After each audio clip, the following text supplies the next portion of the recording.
The voice. So faith comes from hearing, and hearing through the word of Christ. But I asked, have they not heard? Indeed they have, for their voice has gone out to all the earth, and their words to the ends of the world. But I asked, did Israel not understand? First, Moses says, I will make you jealous of those who are not a nation. With a foolish nation I will make you angry. Then Isaiah is so bold as to say, I have been found by those who did not seek me. I have shown myself to those who did not ask for me. But of Israel, he says, all day long I have held out my hands to a disobedient and contrary people.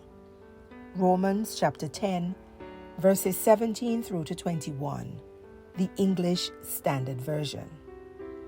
In a recent conversation, an individual who leads a section of a Christian denomination was asked how effective is their voice. On a scale from 1 to 10, with 10 being the highest, the individual gave themselves 6.5. That was particularly stunning for those who asked because they expected at least an 8, since the leader's voice should have enough effect to influence the leader's interaction with others and the direction of the church. Unfortunately, in the context of the church, the complexity of the culture has muted the voice of many leaders because those who are being led have an unhealthy level of freedom.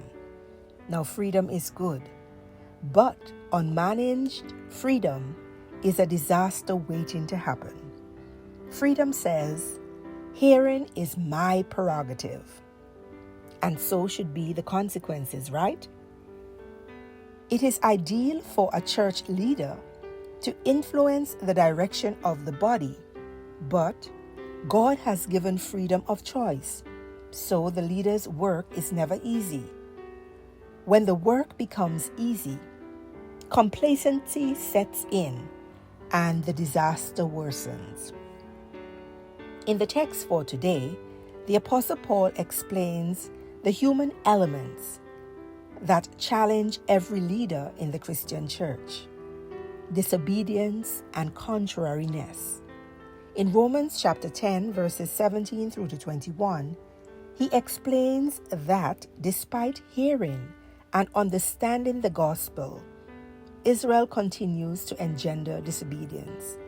The Apostle Paul traverses through a series of questions, disclosing where and how Israel has failed to receive the truth God gave them. The Apostle Paul's point is clear. The people of Israel have been given an inordinate amount of knowledge, and so they ought to recognize their Messiah. Despite that stubbornness and failure, God still waits to receive them. God reduced God's self to the measure of a virgin's womb and took the form of a human being who experienced all that is human without sin, died a sinner's death, so that humankind might live, and they still did not believe. It is foolish then for any human leader in the context of the Christian church to think that their voice is anyway near 100% effective.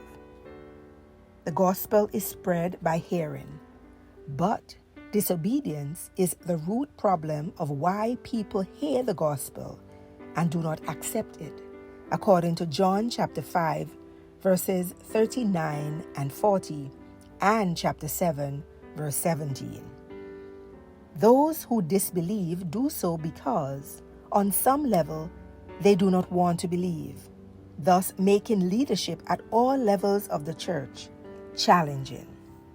Lord, you sent out your representatives to preach the gospel and inspire change. Those who hear it have the opportunity to believe.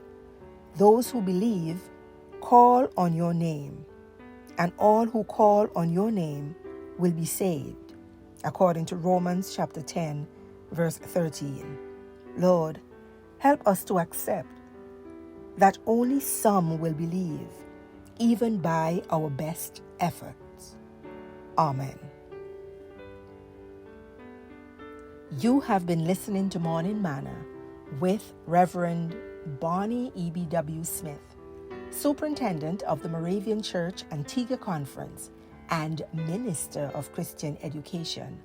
Have a marvelous Monday. God bless you.